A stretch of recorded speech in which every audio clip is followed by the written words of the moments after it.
انسان کا ناکام ہونا، مایوس ہونا، پریشان ہونا اور زندگی میں آنے والے بہت سارے حادثات کے ساتھ اپنے آپ کو بہت پیچھے محسوس کرنا ایک عام سی بات ہے۔ جی ہاں، یہ عام سی بات اس لیے ہے کیونکہ ہم اپنی زندگی میں جتنے ماہ و سال گزارتے ہیں ان میں کوئی نہ کوئی تبدیلی ضرور آتی ہے۔ زندگی کا نام ہی تبدیلی ہے۔ پھر ایسی صورتحال میں جب انسان ناکام ہو جائے، مایوس ہو جائے، پریشان ہو جائے، پیچھے جاتا جائے، تو اسے یہ سوچ لینا چاہیے کہ یہ سب ہماری زندگی کا حصہ ہے۔ بات سوچنے میں، کہنے میں اور کرنے میں بڑا فرق ہوتا ہے۔ ہاں، لیکن یہ کہ جب ہم یہ سمجھ جائیں گے کہ یہ زندگی کا حصہ ہے تو ہمارے لیے ہر قدم آسان ہوتا چلا جائے گا۔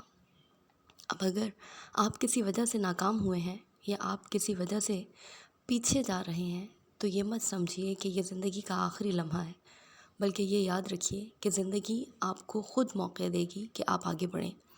زندگی کے پاس ہمارے لیے یہ پلس پوائنٹ موجود ہے کہ وہ ہمیں ایک ہی نقطے پہ کھڑے رہنے کی کبھی بھی ایسی کنڈیشن پیدا نہیں کرتی کہ ہم ہمیشہ ایک ہی لمحے پہ اٹک کے رہ جائیں، بلکہ زندگی ہمیں خود ایسے موقع دیتی ہے کہ ہم آگے بڑھیں اور اپنی زندگی کو بدلنے کی کوشش کریں۔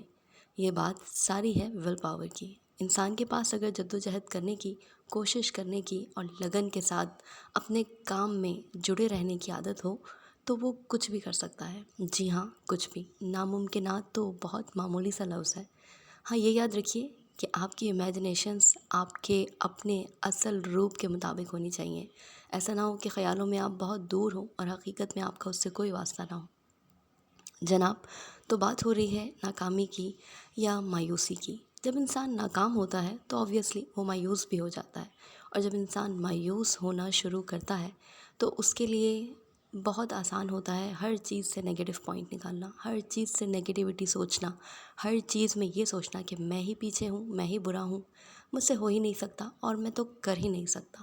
لیکن یاد رکھیں کہ زندگی آپ کو کبھی خود آ کر یہ نہیں کہتی کہ تم ناکام ہو، یہ تم پیچھے چلے گئے ہو، تم سے تو ہوگا ہی نہیں۔ یہ تو ہماری اپنی سوچی سمجھی خود ساختہ باتیں ہیں جن کو ہم سوچتے ہیں اور سمجھتے ہیں کہ بس یہ آخری ورڈ ہے اور یہ آخری باتیں ہیں، اس کے بعد تو ہم کچھ کہنے کے قابل رہیں گے ہی نہیں۔